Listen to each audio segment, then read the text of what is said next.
aku Debbie Herika Pratiwi. Video kali ini aku mau cerita mengenai pengalamanku. Dulu tuh aku pernah nyaris hampir kemalingan. Nggak ketang. Yang pertama aku pernah kemalingan, yang kedua sih aku nyaris kemalingan. Aku cerita satu-satu dulu ya. Kalau untuk yang pertama, dimana aku pernah kemalingan ini, dulu waktu aku baru pindah ke rumah mamaku. Kita baru pindah kurang lebih sih beberapa minggu. Nah, rumah ini baru selesai dibuat, belum dipasang teralis. Jadi waktu itu kejadiannya malam-malam pas di jam tarawih. Jadi waktu itu kan aku tuh tarawih tuh sama sholat tarawih sama keluargaku, sama mama, sama papa, kemudian sama adik aku. Kita tarawih di masjid dekat rumah gitu. Nah, memang aku kalau tarawih tuh nggak suka bawa HP aku simpen di rumah gitu. Beres tarawih aku datang yang dicari langsung HP. Biasalah gitu, anak muda ya. Kemana-mana yang dicari tuh HP. Pas nyampe rumah aku cari HP, kalau seingat aku tuh aku simpen di atas meja belajar gitu, nggak ada. Aku tuh riweuh gitu. Riweuh tuh apa ya? Riweuh tuh panik gitulah ya, mungkin pakai bahasa Indonesianya. Kalau bahasa Sunda tuh riweuh. Jadi aku tuh riweuh sama ke mama, ke adik gitu. Bilang, "Mah, ini HP aku mana?" gitu. "Kok nggak ada di kamar? Tadi perasaan disimpan di sini." Oh, di situ mama aku cuma lupa kali tadi nyimpennya di mana, coba inget-inget lagi. Singkat cerita, pas lagi kayaknya aku tuh sekitar 10 menit apa 15 menit kemudian, aku lihat di lantai ada kayak serbuk tanah gitu dan menyerupai jejak kaki. Aku lihat di lantai kok itu kayak ada tanah bercampur bata gitu. Nah, pas sudah gitu aku telusurin, ternyata jendela kamar aku tuh udah rusak gitu, udah dicongkel gitu. Dan aku di situ langsung, wah, ada yang masuk ini, ada yang nyuri. Tapi ya masih untungnya ya, aku setelah diingat-ingat ternyata HP yang diambil tuh HP sama uang baru pecahan 10.000 yang ada di atas meja. Sedangkan laptop, notebook itu numpuk, nggak diambil gitu.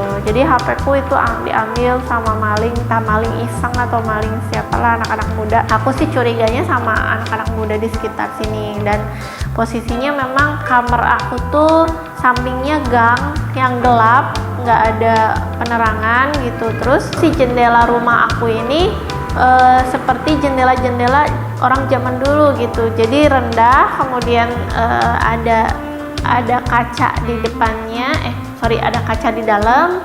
Nah, di luarnya itu ada papan gitu. Jadi ada 2 lapis. Tapi memang saat itu kita belum pasang teralis gitu. Jadi kalau dari segi keamanan ya kita salah di kita juga sih. Kita nggak mengamankan itu gitu, nggak pasang teralis. Padahal orang-orang di sekitar tuh udah bilang kalau di rumah ini tuh rawan gitu, rawan kemalingan.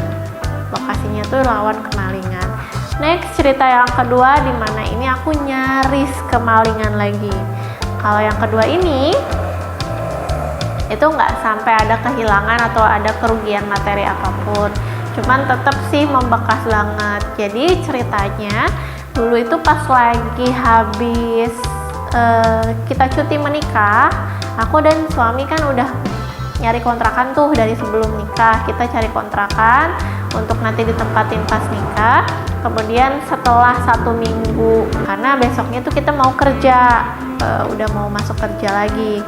Nah, si kontrakan ini juga bukan kontrakan lama yang udah pernah ditinggali oleh sebelumnya gitu. Jadi ini kontrakan bangunan baru. Sama posisinya juga jendela belum ada teralis, dan juga tidak ada hordeng atau penghalang gitu. Jadi ke dalam tuh kelihatan gitu, suasana di dalam tuh kelihatan. Nah, itu tuh kita pindahan. Aku tuh ingat pas ngeliat jendela, wah ini kok terlalu terbuka ya, terlalu tembus gitu. Dari luar bisa kelihatan tuh ke dalam. Aku tuh bilang sama suami, kita karena belum punya tirai, belum punya gordeng saat itu. Yaudah kita tutup aja dulu pakai koran bekas. Jadi si jendela tuh kita tutupin. Jendela tuh letak jendela tuh ada kurang lebih 3 di ruang depan, di kamar.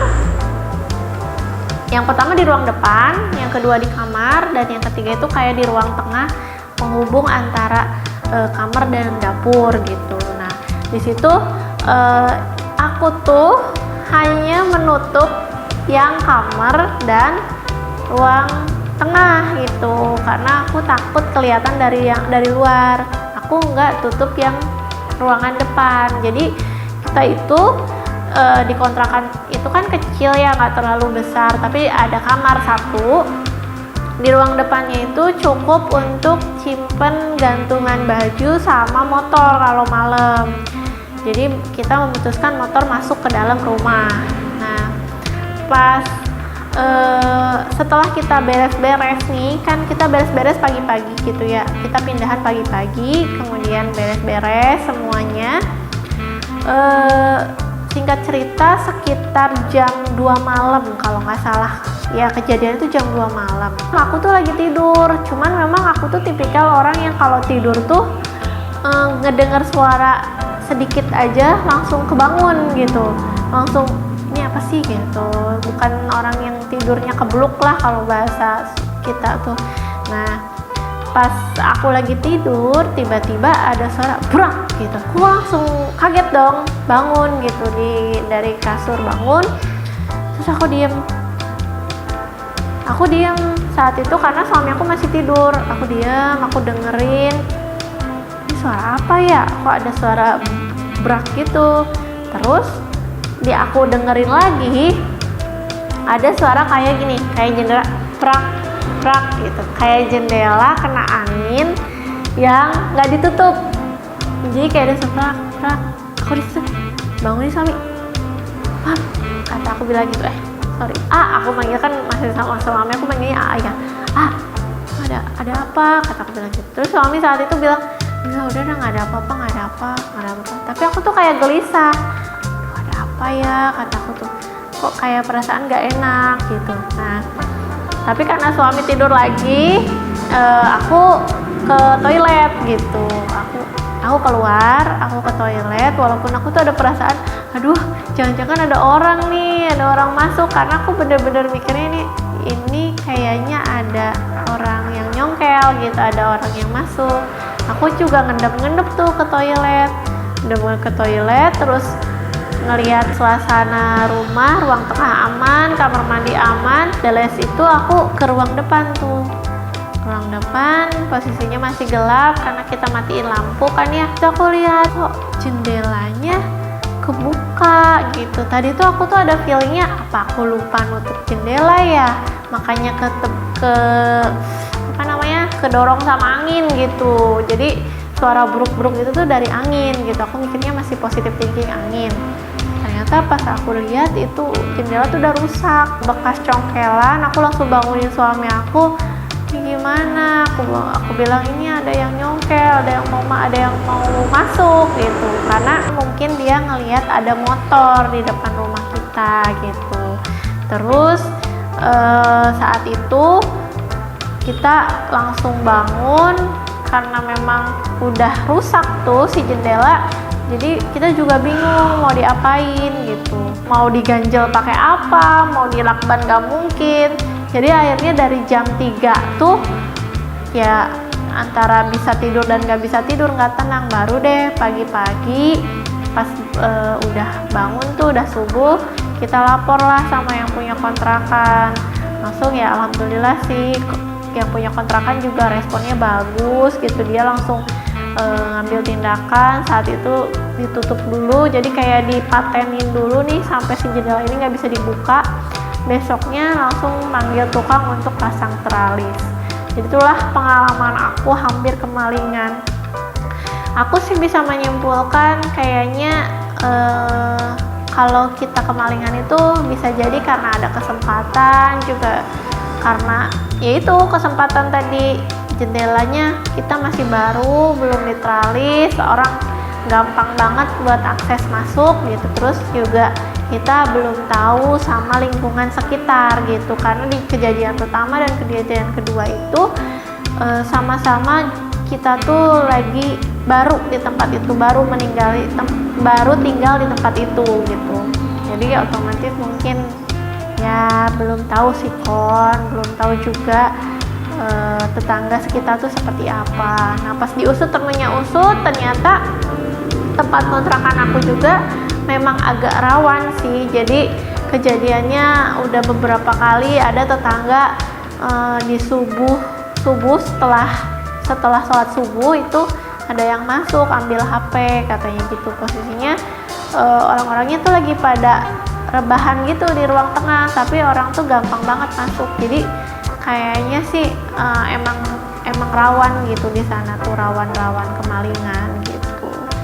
Pokoknya itu sih pengalaman aku dimana aku pernah mengalami kemalingan. Mudah-mudahan sih teman-teman jangan sampai mengalami hal itu, dan kalaupun memang mengalami, kita mencoba mengikhlaskan juga kalau memang ada kerugian materi. Kalau kerugian materi sih nggak masalah ya, asal bukan kerugian nyawa ya gitu. Takutnya kan ada yang berbuat yang enggak gitu sama kita, sama manusia gitu. Kalau misalkan cuman diambil barangnya sih ya mudah-mudahan bisa diganti lagi, ada risinya lagi untuk kita dapat lagi barang tersebut. Tapi kalau sampai kerugiannya nyawa itu bener-bener aduh nggak kebayang deh, banyak orang-orang nekat di sekitar kita. Pokoknya tetap waspada, tetap hati-hati. Semoga jadi pembelajaran juga buat teman-teman yang dengerin. Jangan lupa pastiin pintu, pastiin jendela kalian terkunci dengan rapat. Kalau bisa juga jangan nyimpen barang-barang yang mencolok dan terlihat dari luar sehingga orang tuh tertarik gitu, ada keinginan untuk jahat sama kita gitu. Pokoknya ya tetap hati-hati aja deh. Mungkin sekian cerita kali ini, mudah-mudahan bermanfaat. Terima kasih, bye bye.